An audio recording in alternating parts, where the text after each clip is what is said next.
lot of passion, because that's where the hard work starts coming naturally, and it doesn't feel like work, and it's what allows you to persist at whatever you're doing. And yeah, definitely a lot of creativity as well, and that plays right into everything else I've spoken about, including design, where yeah, we had this funky, kind of awkward space in the corner of our 1,800 square foot spot where we didn't know what to do with it back here. And it was empty where you're sitting right now, but we just decided to get some turf, and it was a creative design choice, and it's been an awesome place for people to enjoy their bowls or lay out and do study groups or homework, or for us to do yoga when it's slow, so yeah. Expect that work is going to be hard. People have great ideas, and entrepreneurs tend to be idea people. So great, you have a great idea. Understand that 99% of the success is going to come from not the idea, but how hard you implement it, how you organize it, how you communicate it, how you market it, that sort of thing. I think people just forget that that's just, Einstein said it, whatever, it's a lot of hard work. Trust is probably the second thing. So I think when you find people that you can trust and you can delegate work to, and who have your back and will deliver on those things, it makes your life so much better. But you have to trust them. You have to trust that they're going to get the job done, and you have to put that intention out there. And if you don't, they're going to feel it, and they're going to feel that you're micromanaging them, or that you're not going to like their work, and then they're going to deliver exactly that. And then I think the third thing is that you have to have a good support system personally. I'm very fortunate that I have an amazing girlfriend who takes care of so many things behind the scenes for me. Cooks, makes amazing coffee, just cleans the house, does all these things, because she understands that my life is crazy. And when you have a million decisions to make every day for work, if you need to make a million decisions when you come home, you just get decision fatigue. So having somebody who just has your back and you communicate well with them and say, I don't care, you make these decisions. My brain can't handle this. I think one is don't be afraid of debt. There's lots of talk about venture capitals and investments and things like that, and I think that a lot of people don't consider just traditional loans, which can be very good if you manage them. We bootstrapped it with credit cards, and it's 0%, it's free money. But you've got to be organized, and you've got to be able to manage that. Otherwise, you'll get broadsided by it. So don't be afraid of debt. Just be able to use it to your advantage. Just show up. Sometimes, sometimes it's just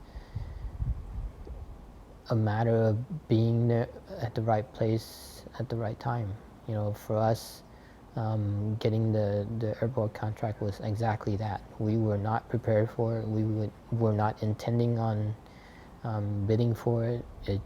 We just showed up and realized, hey, there's no one else here. So sometimes you just have to show up. Don't let what you know prevent you from doing things that are great. I think for me in particular, I tend to look at something and almost too quickly write it off because of what I know. Can you do this? Oh, no, can't do that because that, yeah. I always have a reason for it. But I've been fortunate to have Mita sell things that we didn't have yet. So she'll ask me, can you do this? I said, no, I can't do that because of this. Well, can you figure out a way of doing it? Because I just sold it. And so and it forces me to really dig in and find a solution for it. And so sometimes when you get so good at something, or you're, you know, so knowledgeable in a particular area, you kind of get stuck sometimes, you know. And so don't let your knowledge keep you back from learning new things or exploring new things. Do you have any other remaining remarks or things you want to pass on? Being an entrepreneur is great. I mean, it can provide you with a lot of flexibility. It's very rewarding to be your own boss. But I think that you have to have balance also, and that's probably something that we weren't very good at doing, was having balance. But you need to have that balance, otherwise you'll burn out and you won't be any good to anybody, you know. And so work hard but play hard is what the last thing I would say. Know who you're getting into bed with, know who your co-founders are, and really, really, really, it's more than marriage. It really is. And you need to trust them. And you need to trust them because you have done your diligence with that person or people that you're getting in bed with. That is incredibly important. That like small seed of doubt will turn into much more if you don't get that addressed immediately. And part of that is getting your docs signed. If you have a agreement, it's not just a handshake. Get it in writing, and it's done. And protect yourself. You know, have a vesting schedule, have a cliff. You're not just going to say, okay, we're partners 50-50, and after day 2, everyone gets 50-50 of the company. No, it should be on a vesting schedule. If your idea is that you're starting a business with someone who's in it for the long haul, they should have no problem being on a 4-year vesting schedule. They should have no problem having a 6 to 12 month cliff. If they quit within 6 months or 12 months, should they get anything? I don't know. That's up for discussion. But it should be in writing and it should be down. There should be no vagueness in terms of what the agreement is. And that was a huge lesson learned for me. So I got burned. I got burned once. So I'd say also, if you're thinking about being an entrepreneur and starting something, don't ever make company decisions based on desperation. And desperation comes in the form of where you're running out of money. So if you are going to go down this journey, have enough in the bank that you know you can do this for 12 months and have a budget. Or keep your day job for as long as you can.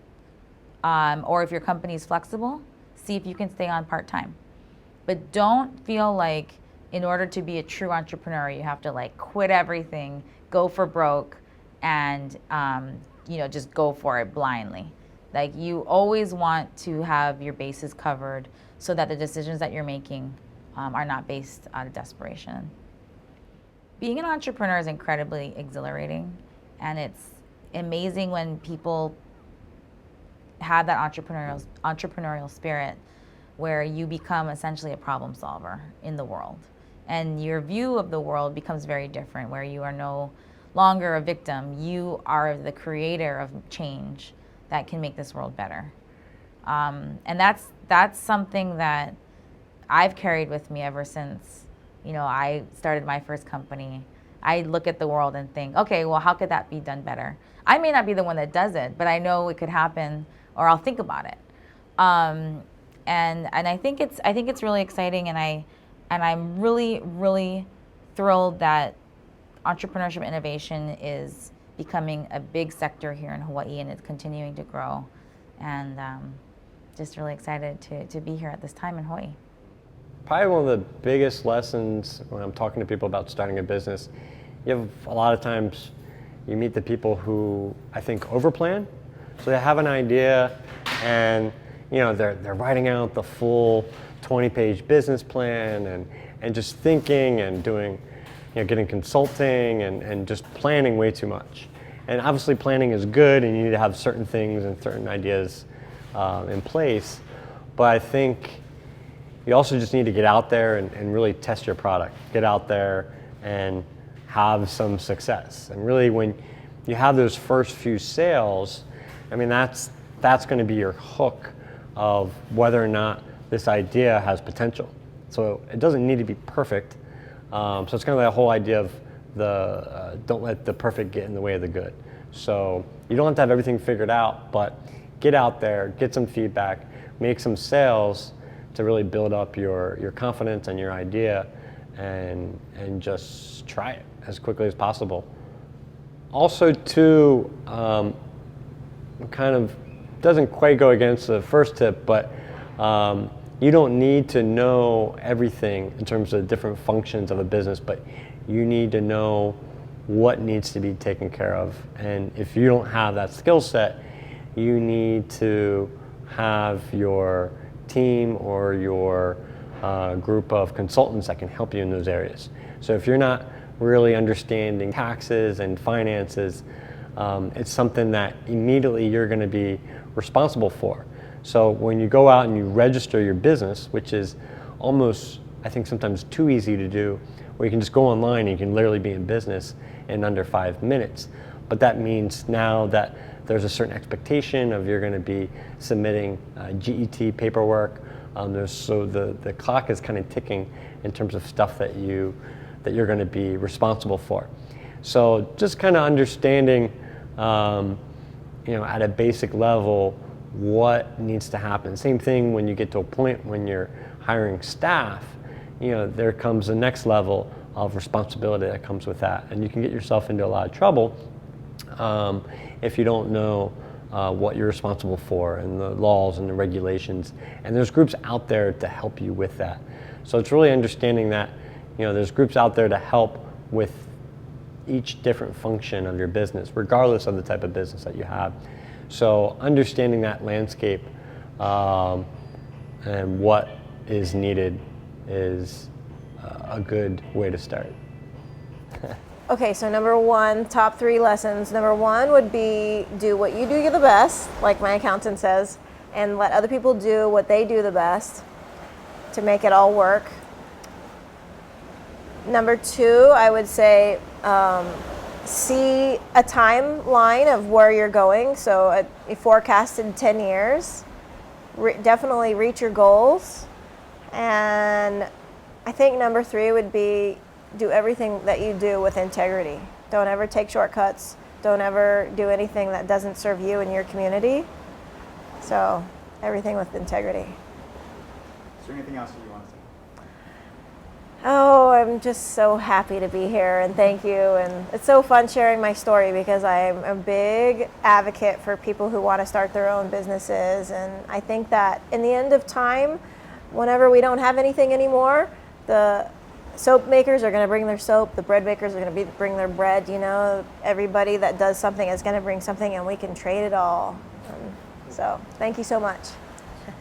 Lesson number 1 is get in there. Like, you can study all you want with a book, and I highly recommend that, don't get me wrong. You should read all the books you can possibly get your hands on and learn all the information before you start, but unless you're in the field or whatever the heck you want to do, I don't care what you're doing to do, but you got to be in the field doing it daily or a couple times a week, whatever, but you got to get in there and just do it. See what's going on. So that's number 1, just get in there, just get into the field of whatever you want to do.